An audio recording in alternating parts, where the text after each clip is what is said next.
Hello friends, आज की इस वीडियो में हम यूनाइटेड ब्रेवरीज का चार्ट एनालिसिस करेंगे और जानेंगे क्या इसमें ब्रेकआउट हुआ है, प्लस हम देखेंगे क्या ये शेयर लॉन्ग टर्म के लिए सही है या नहीं।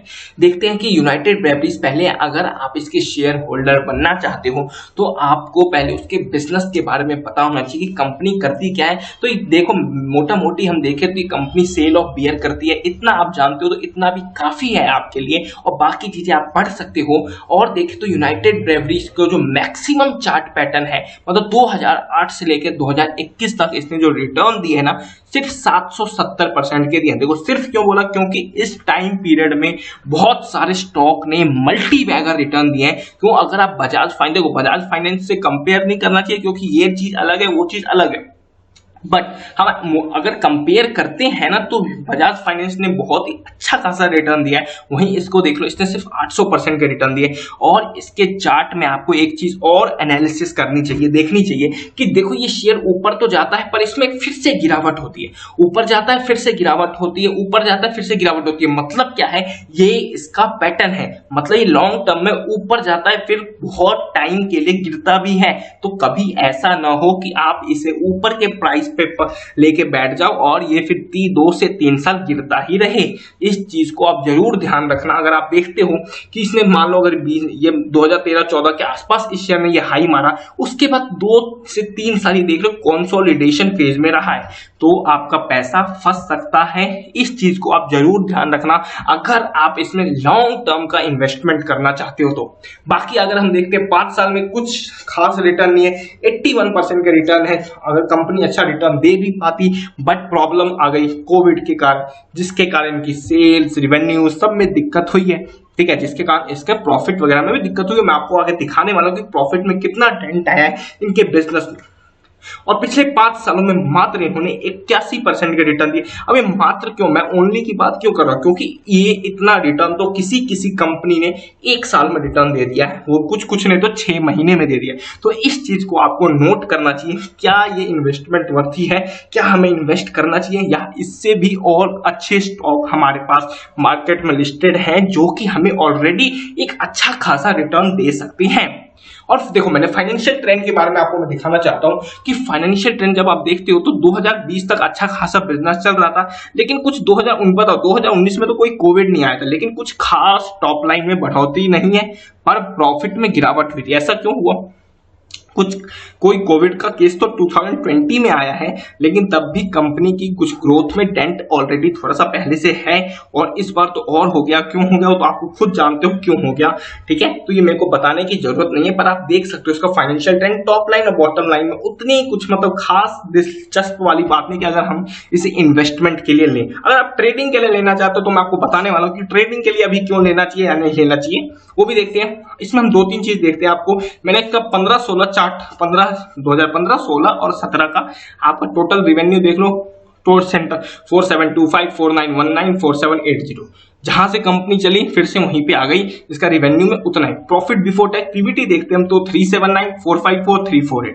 प्रॉफिट बिफोर टैक्स भी घट गया। ईपीएस में 15 और 17 में कोई बढ़ोतरी नहीं हुई। तो बताओ प्राइस कैसे बढ़ेगा अगर कंपनी कंसिस्टेंट रिटर्न नहीं दे पा रही है, अपने मतलब कि अपने बैलेंस शीट को ही स्ट्रॉन्ग नहीं है उसका, तो कंपनी कैसे रिटर्न दे पाएगी आप। और अगर आप देखते हो तो 18-19 का 20 देखो, 18-19 और 20 का 5632 से 6518 गया।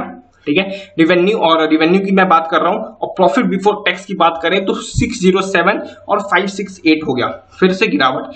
मतलब ये क्या, मैं एक साइक्लिकल स्टॉक मुझे दिख रहा है जहां तक हम अगर इसको एनालिसिस करते हैं, क्योंकि एक बात जैसे हमने ऑलरेडी देखा है कि थोड़े टाइम के लिए चलता है, फिर लंबे टाइम के लिए कंसोलिडेशन फेज में रहता है। ईपीएस में बढ़ोतरी हुई है लेकिन कुछ खास नहीं, 14 से 116 हुई, लेकिन अभी तो ईपीएस में बहुत तगड़ी गिरावट है। ईपीएस जो अभी करंट चल रही है, देखो आपको कुछ थोड़ा बहुत अंडरस्टैंड करना है कि उसका बिजनेस में प्रॉफिट कैसे चल रहा है, तो आप थोड़े बहुत अपना अनुमान लगा सकते हो। ईपीएस को देख के पूरा हम देख के नहीं बता सकते कि कंपनी के अंदर क्या चल रहा है। ईपीएस वैसे अभी 4.28 है करंट, जो कि देख सकते हो कितनी गिरावट भयंकर हो चुकी है। और सेल्स रिवेन्यू में भी रिवेन्यू भी बहुत गिरा हुआ है अभी के टाइम में। तो ये सारी चीजों को आपको देख के ही इस बिजनेस में इन्वेस्ट करना चाहिए। और प्रॉफिट बिफोर टैक्स पीबीटी जिसे कहा जाता है वो 169 चल रहा है करंट, जो कि बहुत सालों पहले भी नहीं था। 2015 में भी इसका प्रॉफिट बिफोर टैक्स 379 था, तो बहुत ही नीचे जा चुका है इसका प्रॉफिट बिफोर टैक्स। इस चीज को आपको जरूर ध्यान रखना चाहिए। आरओई कुछ खास नहीं, आरओसी 5%, आरओए 1.93, तो इन सब में भी हमें कोई ज्यादा ये जो आपको 3.16, 5.36, 1.93 ये जो है तीनों चीजें जो है ये 2021 की मैं आपको बता रहा हूं, तो कुछ खास इंटरेस्टिंग नहीं है। और सबसे और एक इंटरेस्टिंग बात ये कि इंटरेस्टिंग नहीं है लेकिन आपको जानना जरूरी है कि जो इसका जो प्लेस प्रमोटर की जो होल्डिंग है वो 57% है, उसमें से भी कंपनी के प्रोमोटर्स 10% की होल्डिंग प्लेस कर रखे हैं। तो इस चीज का भी ध्यान आप जरूर रखना। म्यूचुअल फंड्स और एफआईआईज के पास और अप्रोक्सीमेटली 17 से 18% की होल्डिंग है और रिटेलर्स के पास 23% की होल्डिंग है। इन सब चीजों को आप जरूर ध्यान रखना। अब इसके हम चार्ट पे देखते हैं। चार्ट पे हमें दिख रहा है कि इसमें बहुत ही भयंकर ब्रेकआउट हुआ है। वो कैसे हुआ है? क्योंकि आप देख सकते हो इसका स्ट्रॉन्ग रेजिस्टेंस जोन था 1328 रुपए का, जिसको इसने पिछले ही ट्रेडिंग सेशन में ब्रेक किया है और अप्रोक्सीमेटली 1400 के आसपास गया था, वहां से बाउंड वापस नीचे आया है। ठीक है, और हो सकता है या तो अब यहां से तेजी आने के चांसेस है, क्योंकि ऑलरेडी कोविड के कारण जो अनलॉकिंग का प्रोसेस है वो भी स्टार्ट हो रखा है, तो उससे भी इस कंपनी को थोड़ा बहुत प्रॉफिट में मतलब कि फायदा होगा आने वाले टाइम में। तो उसके कारण भी इस शेयर में आपको तेजी दिख सकती है आने वाले टाइम में। ठीक है, और ऊपर जाता है तो आप 5 से 10% के कमाने के लिए आप स्विंग ट्रेड कर सकते हो। और मैंने आपको दिखाया है कि ये स्टॉक एक बार चढ़ता है तो फिर इसमें गिरावट होती है। और सबसे इंटरेस्टिंग बात ये भी है कि जानने वाली बात ये भी है कि ये शेयर जिस हिसाब से इसके प्रॉफिट में उन रिवेन्यू में डेंट आया है उस बात से उस चक्कर से कुछ शेयर में गिरावट नहीं है, शेयर प्राइस में वैसे ही चल रहा है। ठीक है, तो अगर कभी मार्केट में गिरावट होगी तो हो सकता है कि शेयर में कहीं ज्यादा गिरावट ना हो। इस चीज को भी आप ध्यान में जरूर रखना। ठीक है, तो अगर इसने मान लेते कि ये अगर इस लेवल को ब्रेक करके जिसको इसने मतलब कि ये ब्रेकआउट हुआ है, अगर ये इसको होल्ड नहीं कर पाता है तो आने वाले टाइम में आपको जो नीचे के जो लेवल है 1288, 1254, 12225 और 1164 रुपए दिख सकते थे। वही मैंने आपको बता दिया फ्यूचर के लिए, मैंने अभी के लिए नहीं बताया कि गिरावट होगी यहाँ पे। मैंने आपको बताया अभी तो मुझे ज्यादा चांसेस लग रहे हैं कि इस शेयर में ब्रेकआउट है, तो ब्रेकआउट हुआ है तो जाएगा ऊपर। ठीक है, आपको 10% कमा सकते हो, 5 से 10% की बात हो रही है। और सबसे अच्छी बात क्या है, ये शेयर ना 10 डेज एक्सपोनेंशियल मूविंग एवरेज को अच्छे खासे तरीके से फॉलो करता है। आप खुद देख सकते हो कितना अच्छा फॉलो कर रहा है ये ट्रेंड। ठीक है, जब भी अभी इसका मतलब क्या हो कि जब भी ये share 10 days exponential moving average के ऊपर क्लोजिंग देता है ना, तो एक बुलिश ब्रेकआउट होता है और ये शेयर ऊपर जाने की कोशिश करता है। ये देख सकते हो ऊपर जाने की कोशिश मतलब जाता है।